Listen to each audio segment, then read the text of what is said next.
Hello everybody, welcome back to the Free Mind. I'm your host Dan Kuttner, pushing the buttons and doing the job here. I see I already have a call. Going to try something a little different this week. If you tuned in last week, you know I got into some pretty long conversations with people. The show's only an hour long with a little break there for the roll-in and the roll-out, so I'm going to try to take more calls this time. I'd like to see if we can concentrate on a couple of subjects. We started to get a little bit into politics last time, and that's okay, although I think this show we try to go a little bit beyond the political and into more what does it take, what kind of attitudes do we need, what kind of vision of reality do we need to live the best life we can live. And that's the goal of this show. And sometimes that involves politics, sometimes it involves your love life, sometimes it involves work. And that's one of the subjects I'd like to suggest for today. Since I've been out of work for a while, what are some of the attitudes for those of you who've been out of work or about to be laid off? If any of you are in that boat, what kind of attitudes are you developing so that it doesn't get to you too much? And I can talk about that a little bit myself also. The other thing I'd like to do is run a contest. The winner of the contest will get to be on the show if you want to. That's about all I can offer you. But the contest is this. As we got into politics last week, one of the things that came up is that we're looking for something a little more limited role for government. That people, a lot of people anyway, are thinking nowadays that the best thing is individual responsibility, and let's stop paying such high taxes and looking to the government to solve all problems, because since they never figured out how to do a real great job delivering the mail, let's get them out of our lives and not get into more complex problems. Probably some postmen out there might want to take issue with what I said about the mail, but you guys don't have great PR. Anyway, I've got one call here. Let me go ahead and take it. And the first thing I'd like you to do when you call in is state your first name and then see if you have anything to add on those two subjects, being out of work and a new name for the government, something that describes a more limited, maybe a kinder, gentler role for it. So we'll take the first caller. Okay, you're on the Free Mind. What's your first name? I got a snake, man. Okay, he's been waiting to say that to somebody. Maybe he'll convince himself. All right. You're on the air with the Free Mind. What's your first name? Hello, my name's John. Hi, John. The topic of the week, being laid off. Well, that's a suggestion. A good attitude to have if you get laid off, or another one would be a different name, a different concept of government that indicates less intrusion into our lives. Yeah, well, I don't want to get off into the government thing. I was thinking on speaking about being laid off. Okay, good. Are you working right now? Sure, I'm working for myself now. Okay. But I've worked in many different sales-type jobs, and prior to that, construction-type jobs.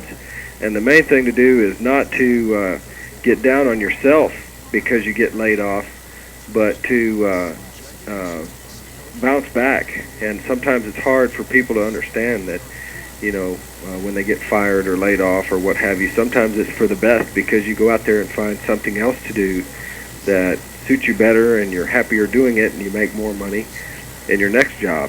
So, and then when you ultimately arrive in a position where you can kind of work for yourself or at least have your own parameters over the work that you do,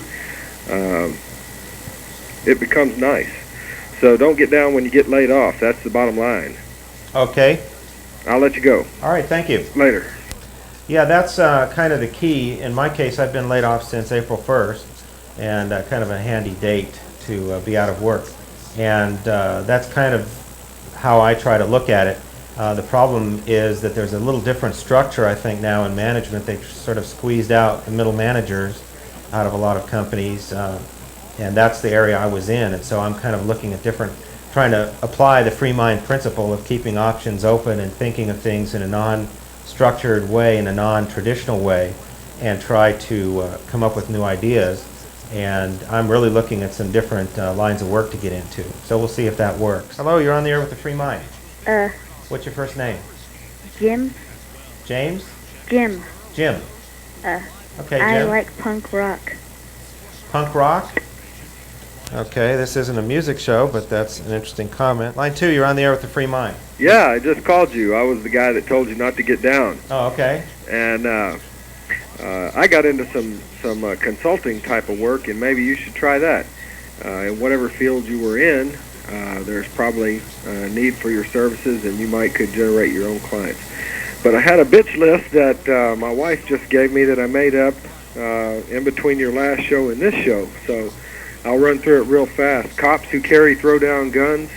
Example, Officer Mike Chappell over in Georgia is being tried. He killed a lady over $7,000, and people saw him going in and out of the trailer park. I haven't heard what they did to him.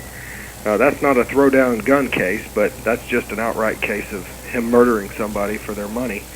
U.S. congressman who claimed to be for term limits, yet went in and voted against it the very next day. That's on my bitch list. Well, that's where I'm getting into government. I think we've given them our wallets, and it's time. Government has gotten so powerful and so intrusive that it's attracting people that, you wouldn't even hire them to mow your lawn, and here they are passing laws that affect your life. I think Right. The only answer is to limit the power of government, which I still think we have the ability to do with legal means, just through the constitutional means. And that's why I'm thinking if we come up with a concept of a new name, the name government implies control. It implies control of us, governing us. And it's gotten so the government owns your life, the government dictates a moral code, the government dictates even certain aspects of religion as far as prayer in schools and that kind of thing. I think that a lot of people would agree it's just gone too far. They need limitations on the power that they have. Right, and I think that the Constitution provides those. I think we just need, instead of calling it government, I think if we come up with another name for it that implies a more limited role, something like protectorate or something like that, that's a little catchy but also implies a limited role. If we all put our brains together and come up with a better name, then we'll have a better image for what government should be doing rather than what it shouldn't be doing. Yeah. It probably played a role just as religion did at one point in controlling our lives when people were more barbaric, science hadn't progressed as far, our intellect hadn't progressed as far, communications wasn't available. Whoa. So we now didn't you know pulled me anything. down to the bottom of my bitch list down here where I have a problem with armed services and ATF asking candidate agents or candidate militants, if you want to call them that, if they would fire on civilians if ordered to. I have a real problem with that being a screening question to join Federal Bureau or ATF. What business would they ever have firing on civilians? Well, actually, if they're a police force, that's part of their job is firing on civilians, isn't it? If they're firing at you, Well, that's what I'm saying. They're not going to shoot well, then each they're other. not civilians, they're terrorists. They're not going to shoot each other. They're not going to shoot each other. Yeah, but it's just the context of civilians, You think of people, unarmed people, when the word civilian comes up. If they're armed, then they're called something else. Well, anyway, I appreciate your show, and I always enjoy it, and I hope you get some good callers. Okay, thank you. You're Yeah. one of them. Thanks for calling. Okay, we'll go to line 3 here. Line 3, you're on the air with the Free Mind. Is that me? What's your? Yeah, it's you. Am I on? Yes, you are. Can you hear me through the TV? Okay. Turn I your can't TV hear you. knob Hang on. up a little. Are you there? No? I guess he gave up. All right, too many moving parts. Line 2, you're on the air with the Free Mind. What's your first name? Rick. Rick? Yeah. Hi, welcome to the show. What do you have Okay, to share thanks. with us? Well, how do you propose for the people to take power away from the federal government when the 10th Amendment of the Constitution can't do it for the states? The Bill of Rights is the first 10 amendments. Yes. And I'll read the 10th Amendment. It's very short. It's one sentence. It says, "The powers not delegated to the United States by the Constitution, nor prohibited to it by the states, are reserved to the states respectively or to the people." And, the state of Colorado passed this bill that basically said, hey, federal government, we want you to pay for all your programs that you're forcing down our throats. If the state of Colorado can't take away power from the federal government, what makes you believe the people can? Oh, I'm not even just talking about the federal government. I'm talking about even the government of Austin, Texas has overstepped its bounds. When they have an emergency funding resolution to sidestep the normal constitutional, talking about the city charter, I should say, to sidestep that for a baseball stadium, they're too arrogant for words. But did you notice that they backed off on that when the light of public opinion was shining on it? Remember, true. there's not enough policemen to police everybody. They have to use propaganda and what I call the football syndrome, where you're supposed to cheer for your home team and everything that they do is supposed to be the best.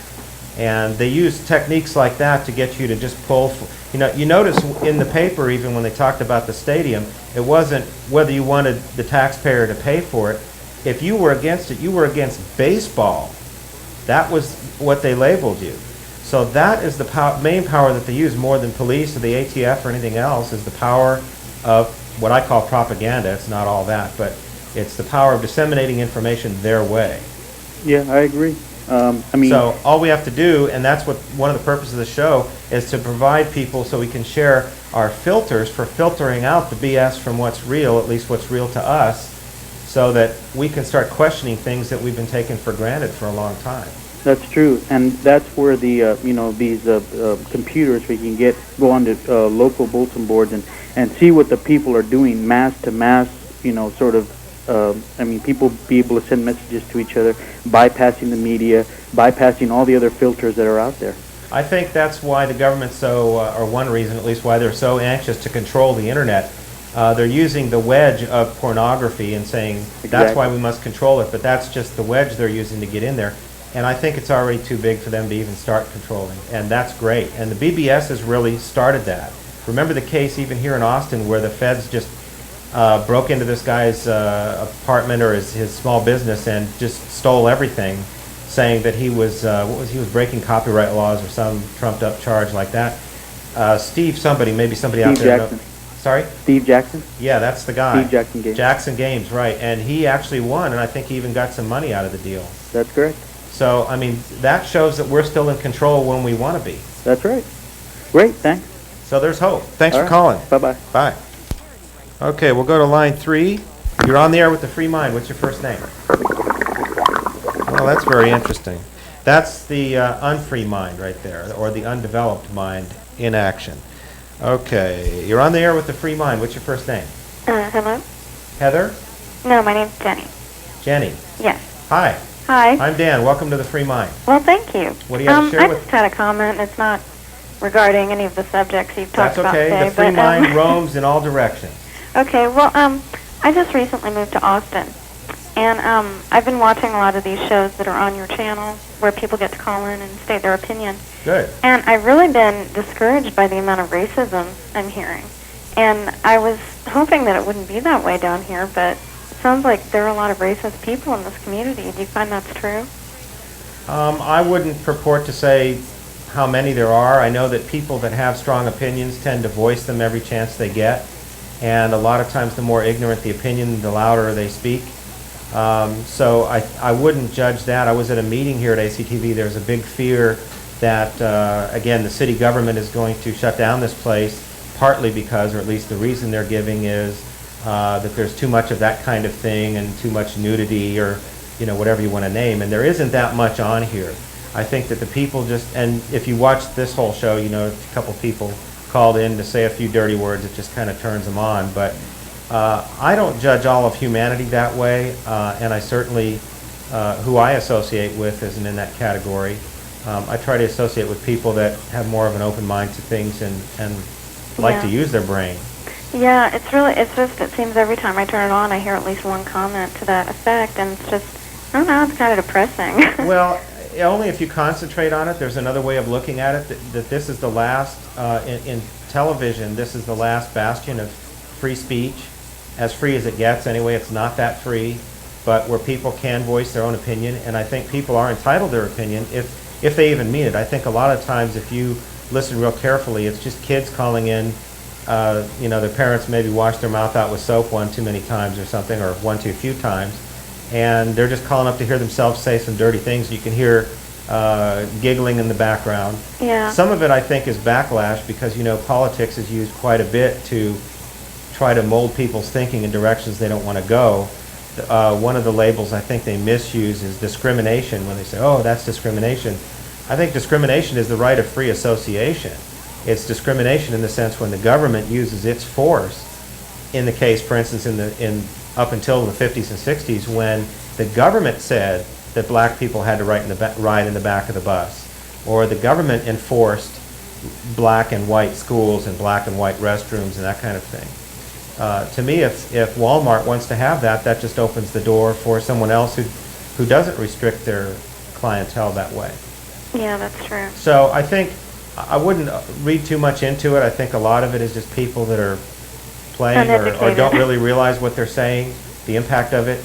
And it's just words. The bottom line is it's just words. And contrary to popular belief, I don't think words can actually harm anyone. No, and I think your show is really great, and all those shows that are on the station for, allowing all those opinions to be expressed, even if they are kind of disgusting or whatever, Well, at least there's a place where people can view their state their opinions. I think that's what it boils down to. Do you want something that's laundered and starched and bleached to look like what we'd like society to be?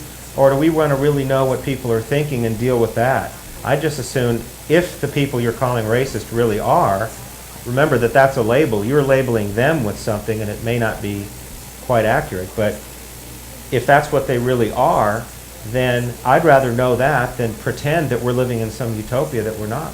Yeah, that's true. Because well, and I think that's, but I think that's one of the problems that we're hearing with the people on the street that get interviewed about the O.J. Simpson trial, is that the defense has turned that into a race issue, and the people who even have legitimate beefs in L.A., I lived in L.A. for a while, and I think a lot of them have a legitimate beef. I don't think Rodney King's one of them, but there are many people who the LAPD abuses, especially of racial minorities, and I think people kind of latch onto that and say, well, the whole thing is rotten, and we need more government, more government. Well, I don't think that's the answer, because government is made up of people, and people are fallible. Yeah, well, hopefully people will learn, as Yeah, I time think goes so, on. and it's more by living with each other. I learned more about black people and other minorities in the service than I ever did in school or any other place, because I actually got in contact with them and found out what was really bugging them. Yeah, I found that a lot of the people who are really racist and who call blacks niggers and all that type of thing, have never really associated with any people from that group very close. Right, and I think that's a lot of what boils down to it. And I grew up in a very white area. It was a very small town, and the blacks in the area were generally very poor. I don't know of any that weren't. And they weren't in the power structure or anything like here. You've got a city council at least has a black person on it, whatever that means. But to me, I'd like to look beyond race anyway and say, well, it's just arbitrary. Somebody just made up. And, if someone came here from Mars that had tentacles, looked like a big jellyfish, he'd think we all looked alike. So it's such an arbitrary designation anyway that I think we need to go beyond that and just look at people by what they do rather than what they look like. Yeah, well, hopefully that's coming soon. I think we're on our thanks way. for letting me talk. Okay, you're welcome. Thanks for calling in. Enjoyed it. Okay, bye. Take care. Hello, you're on the air with the Free Mind. What's your first name? What? Hello? Your bidding, my lord? Well, what's your first name? Tell me that first. Your will, sire? Okay, that sounds like another guy tripping out. Hello, you're on the air with the Free Mind. What's your first name, please? Brian. Brian? Brian. Hi. What do you have to share with us today? Well, I was sort of curious what you thought about it, or if you've even noticed as a part of, you're talking about being in middle management and how downsizing cut out a lot of people. And have you noticed that a lot of those corporations, if you listen to CNN's business news or whatever, are gobbling each other up at the top end, yet regular people's wages haven't changed that much, and they've just basically profit taken on people like yourself for billions of dollars to suck each other up. And now they're talking about the potential for a deflationary implosion, basically meaning scrapping an entire economy for a nation. And once you do it, there's a domino effect of any country with a large economy basically going down the toilet. And it's just sort of interesting. You don't sound very optimistic. Well, I'm not sure that might be a stretch as far as how badly the economy crunches, but I think it's quite interesting that a lot of these mega corporations are gobbling mega corporations to make ultra mega corporations. But this isn't the first time. I've been around long enough. I remember there was a big trend in creating conglomerates where companies were buying each other, and some of it with real money and some of it not. And it ended up collapsing, and we all know that large corporations are very inefficient, very slow-moving, unable to adapt to new market conditions as well as smaller companies. So I think that's just a trend. If that's what's happening, it'll be over with. Where it scares me more is where, for instance, the government has limited the number of companies in the playing field, such as in broadcasting, and now Turner, which was, owns CNN, which was by far the best place to get news if you were going to get it in a mainstream, from a mainstream source. And they're going to get gobbled up possibly by Time Warner. I haven't heard the latest, but I understand that that's very likely to happen. And where you have an number of information sources that keeps decreasing, that's a little bit scary. Well, I think that's extremely scary considering the control of information that's occurring, and basically an entire nation or many nations being told essentially what to think or to be concerned about. Don't watch the man behind the curtain. Right. Very but the good. question is, what is the man behind the curtain really trying to do? I think The Wizard of Oz has a lot to say to us today, and I think another book that everybody should pick up, it's a very short read, is Animal Farm, where the farmer leaves and the animals form their own society, and it becomes just what we're having today, where they have their own constitution and somebody sneaks out at night and changes the words. You might remember the phrase, it has one that's all animals are created equal, and somebody sneaks up and changes it, but some are more equal than others. Or I think it's even pigs are more equal than the others, because the pigs kind of take over. And I think we're seeing a lot of that where the Constitution, there are all these exceptions now to search and seizure laws and especially the Fourth Amendment. They couldn't attack it directly, so basically case after case has come to court and has nibbled away at what the actual rights are. So if you actually fit in the parameters of Fourth Amendment rights being violated for recourse legally, you're very lucky. Right. I mean, you can pick an amendment and it's being eroded. So, and the other thing, that's funny is they're very quick to come up with this catchy contract with America, which isn't a contract. The contract they're sworn to uphold is the Constitution, and they're really not. They're kind of, again, your look over there kind of thing. It's like a magic act. They distract your attention. I think, for instance, Desert Storm, one of the big purposes of it was to distract our attention from the SNL problems over here and some other things that were going on. Say, oh, look over there, look at bad Saddam Hussein, who of course was our friend 6 months before that. And where did all that money come from to afford that when we couldn't afford to bail out the SNLs? We actually were doing both. It comes from the same place at all times. Anybody who's working is where it comes from.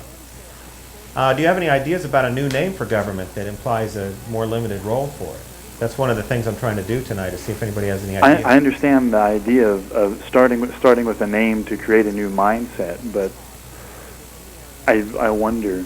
I haven't really thought of an individual name, and at the same time, I haven't thought of a particular system that you could possibly even intervene the current system with, if you were talking about a potential third party. Or my idea, kind of the same way that you're thinking about changing minds by changing the name, is why can't we have an abstain vote for the president or for a number of elected officials? Very good. How about none of the above? Yeah, so instead of putting Mickey Mouse or whatever, vote for I don't want either of these guys or the lesser of two evils. And then if the abstentions win, get us a couple more candidates.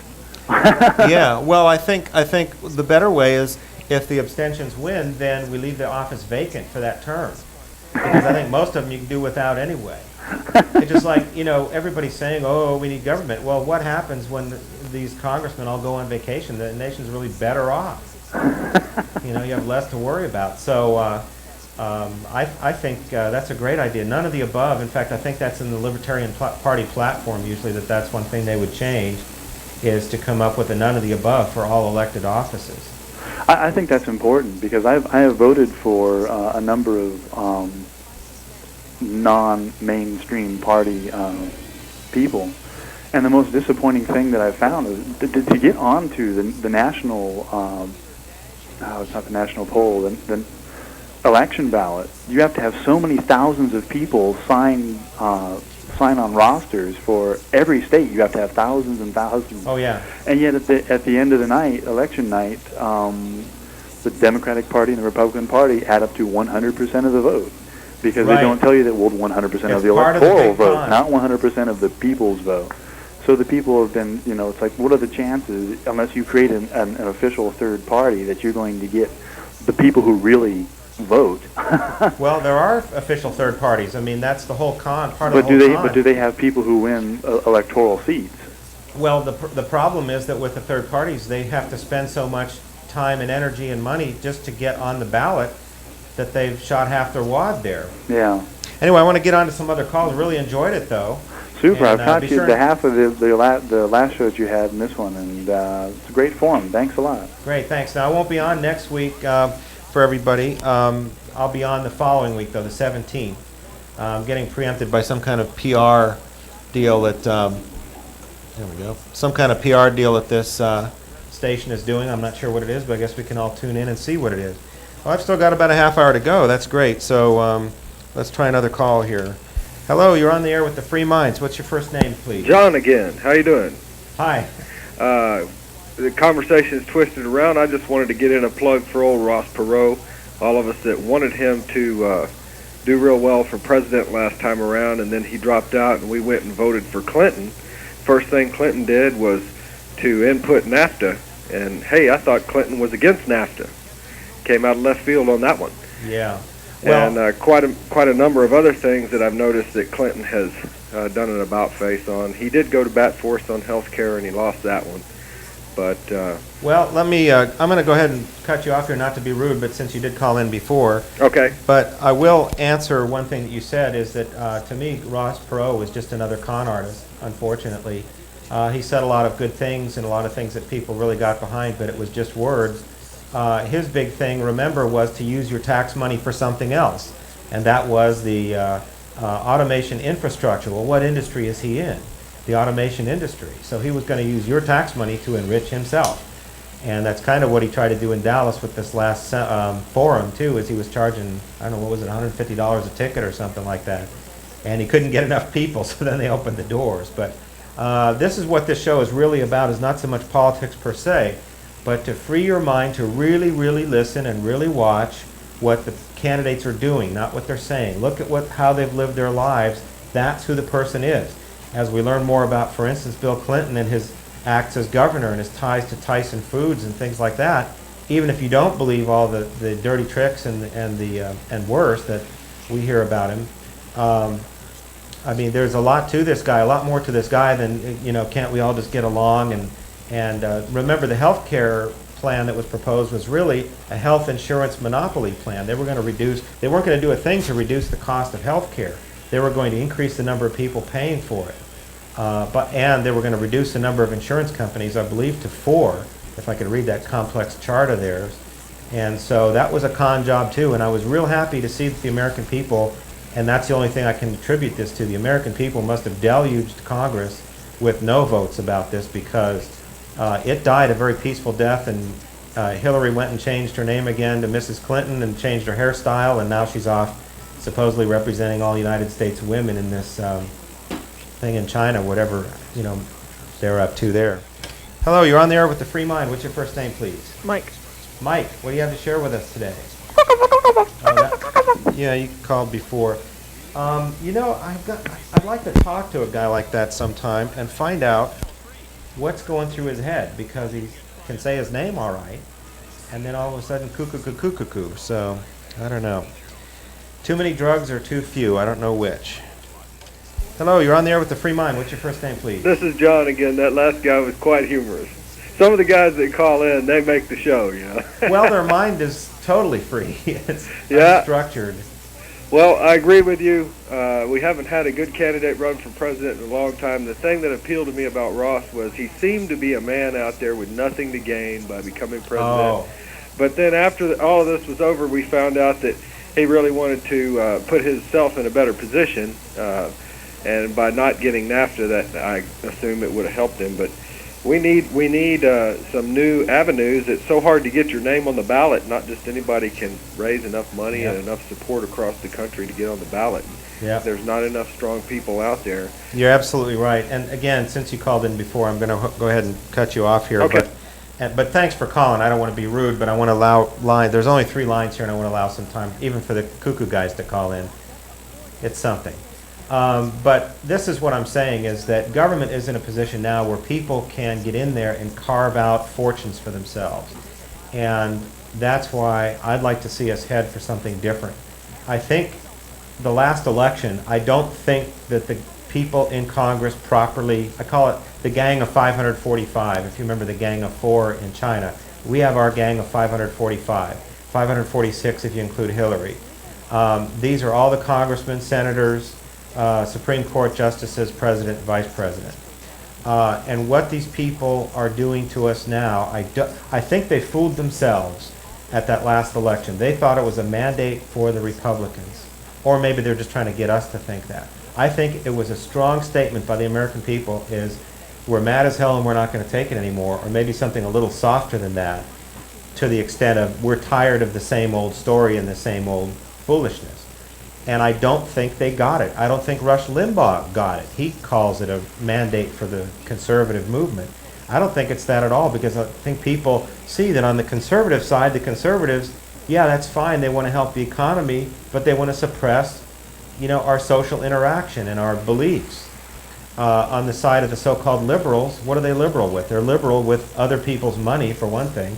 Also, they're very liberal on the social side. They want to maybe be freer or legalize drugs and that kind of thing, but they want to increase taxes and increase socialism. And we've seen in the laboratory of the real world, socialism does not work. It doesn't matter who you put in charge. A lot of people who are in favor of socialism, and there's a bunch of them here at ACTV, feel that if the right person is in charge, it'll be okay. Well, you have to have a saint, someone who isn't tempted, number one, by all the riches that they can gain and all the power that they can take advantage of. And you also need somebody who is infallible, who doesn't make mistakes. And when you make a mistake, for instance, with the economy, you're going to throw people out of work. You're going to do all kinds of things. They're going to have, I think, for instance, Jimmy Carter was very well-meaning, but we had a alleged fuel shortage, and it wasn't a fuel shortage. It was government allocations of fuel was the number one reason why we had problems in that area. So it wasn't the only reason, but it was the biggest reason. Anyway, I don't want to lecture here. I want to hear what other people have to say. So let's see line 3 here. Hello, you're on the air with the Free Mind. What's your first name, please? Harry. Harry? Yeah. Hi, what do you have to share with us? Aha, I knew that was coming. See, guys, until your voice changes, you're not going to be taken as seriously as you want. And so when I hear a high-voiced boy on the phone, I don't hang up right away, but I'm ready for this kind of foolishness. It's unfair, but it's the reality of a live call-in show. Line 1, you're on the air with the Free Mind. What's your first name? Will. Will? Yeah. Hi, what do you have to share with us? Well, I just had a question. Could you speak up a little louder, please? Yeah, I just had a question. What, if not socialism, is your hypothesis for maybe a perfect government?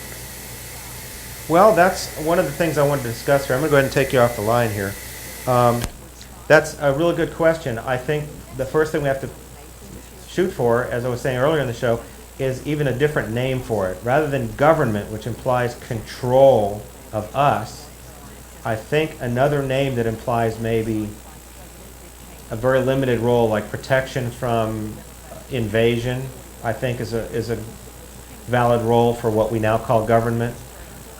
Maybe what we need to do is what Prince did, come up with just a symbol and call it the organization formerly called government. Maybe that's the answer. But something more limited, we have to come up with a much more limited role. Maybe a court system, police, and protection of these shores, not of Europe, not of Japan, not invasion of Kuwait, which, by the way, is a totally made-up country. The British created it to help their oil deals right after World War I. So, I mean, of course, all countries are made up anyway. So, hello, you're on the air with the Free Mind. What's your first name, please? Veronica. Veronica? Uh-huh. Hi. Hi. Welcome to the show. I was wondering, what's your opinion on abortion? Well, what aspect of it? You mean whether it should be legal or not? No, just like, are you more pro-life or pro-choice? Right now, I'm leaning more what you'd call pro-life, except to the extent I still think it's an individual choice. Uh-huh. But I think for me, my personal opinion that I wouldn't impose on you is that I think it's basically a human being. I think it's unfortunate if somebody gets pregnant, but I think flushing it out is not the right way. for Yeah. me. But I wouldn't use government to tell you that that's your rule. Yeah. Okay. Well, I believe the same way. Personally, I don't think it's right because it is a living baby. You know, whether people think so is their choice, but that's my opinion of it. It is still a living baby, even though it's not born yet. Right, and I think it's valid to try to persuade people. There's a show that goes on right before this one that shows fetuses all burned up by saline abortions and stuff like that. And it's pretty gross, but I mean, that's actually one of the things that changed my mind because I've never seen that. They certainly didn't show me in school. Yep. They might show, do they show you that stuff now? Every once in a while, but not too often. Okay, do they talk about the issue at all? Not very often, no. Okay, well, that's probably good that they don't because that's, you know, if it's a government school, I don't think it's the government's place to be preaching morality in that sense, but who knows. Anyway, thanks for, do you have anything else to share with us? No, that's about it. Okay, thanks for calling. Thanks. Bye. Bye. Hello, you're on the air with the Free Mind. What's your first name, please? Tyrone. What is it? Tyrone. What's the deal with that hat of yours? You look like Crocodile Dundee. Well, okay, you're entitled to your opinion, but that's not really what the show is about. Yeah, I had, as far as the hat, I had mixed opinions whether to wear it or not, but I'm losing some hair on top, and plus it's gray, and it doesn't look great on TV, so I just wear the hat for that reason, for partly technical and partly ego reasons. You know, you could ask Howard Stern the same thing. Why does he wear those shades? You know, I mean, everybody's got a little something they got to put on. Gee, I forgot what line that was. Let's try line 3 here. Line 3, you're on the air with the Free Mind. What's your first name? This is John. John. Yeah, your serious caller. Yes. Oh. And very addicted caller. Well, you know, I'm just staying You with you. The games are pretty boring this afternoon. The Oilers were a little lackluster against Jacksonville, that expansion team. Gave them all they wanted, though. Jacksonville should have won that game. Anyway, I wanted to get in a plug for capitalism. Yay! This is still a country where you can get in there and carve out a fortune. We've got a millionaire in this town. In the computer industry, we got a lot of millionaires in Austin, but the guy that's building the big house out on the lakes, what's his name? He's a friend of Bill Gates, who owns Microsoft. He has that big computer company on 35. Oh, Dell, Michael Dell? Yeah, that guy. He's quite young to be that rich, and he earned it all himself. I mean, there's still a fortune to be made out there. You just got to know where to go get it, and I won't have anybody telling me how to make a living, and I can't imagine this country ever being anything but a capitalist country. So there it is. Okay, you want another name for our government? Let me give you a little brain teaser here. Why do you say capitalism is good? What's behind your statement? Other than you can make lots of money, and we like money, but is that all, or is there another reason that you might have for thinking capitalism is good, socialism bad?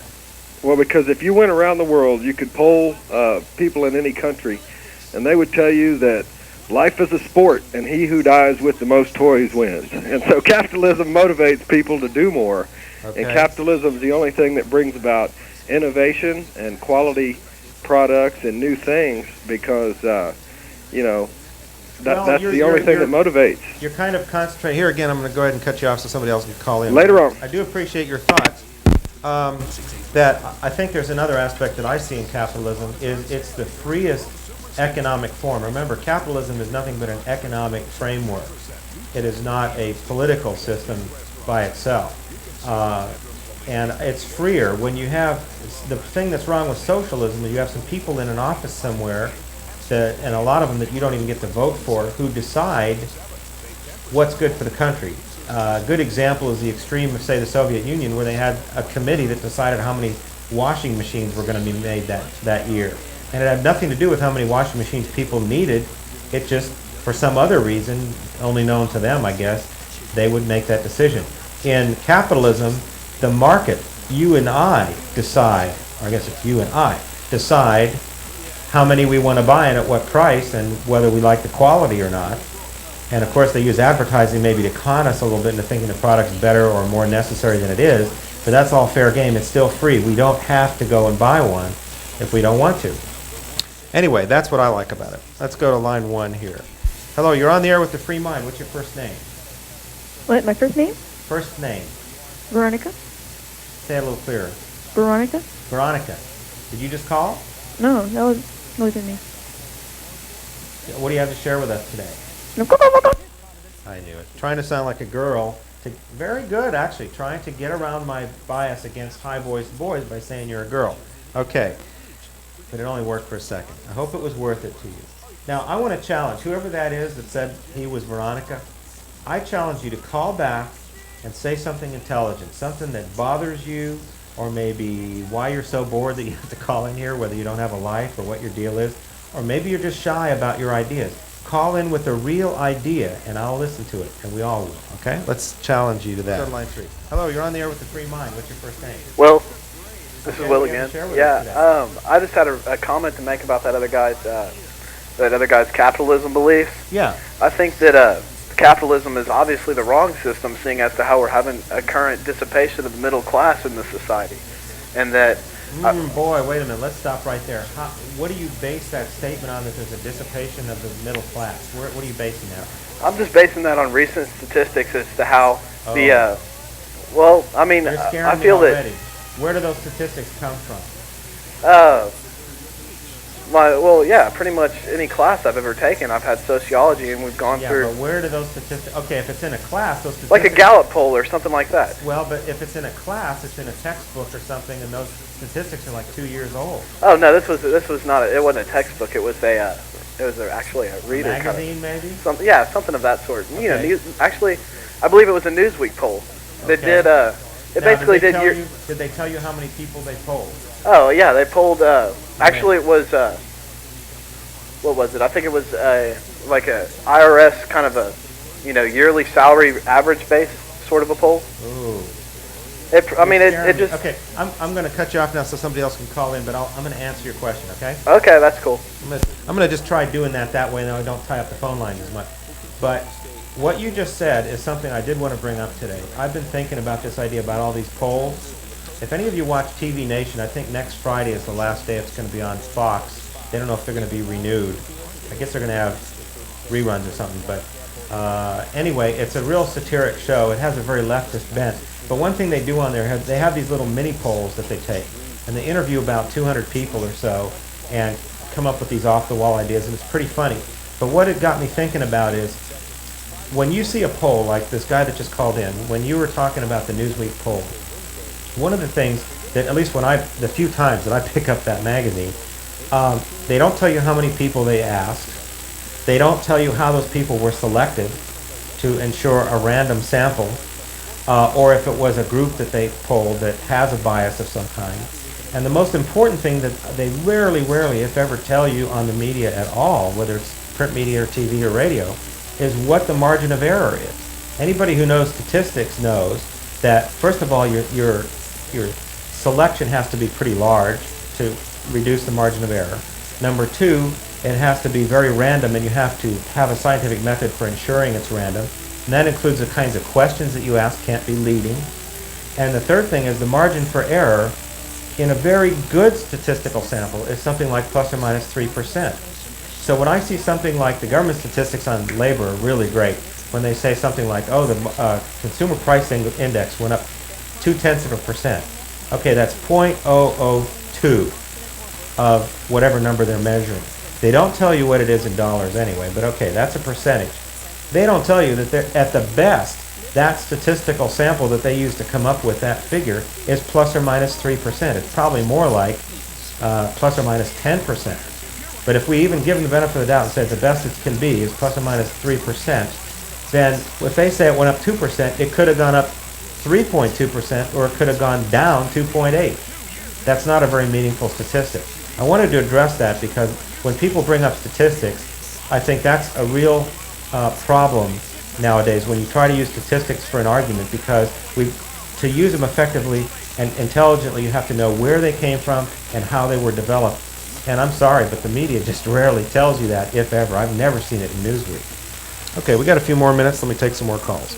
Line 1, you're on the air with the Free Mind. What's your first name? Fingers so fast. Hello, you're on the air with the Free Mind. What's your first name? I'm Brian again. Hello. Getting repeat callers here. We don't want to monopolize with just a few people, but okay, you were interesting. Are you responding to what I said before? A couple of times before, but again on the capitalist issue, Okay. you were talking about capitalism is not a political system, but it is what is become the driving force of a very few interested parties that have warped what government was meant to be into what it is now, which is amassing more and more money for a smaller group of people. Well, we're at a point now where the people in government are doing that. They're not just doing it for their buddies, which I would say, at least from what I know, what is that? Well, I mean, as far as what Clinton's really up to and Mrs. Clinton with her futures, I mean, who knows what they're really doing.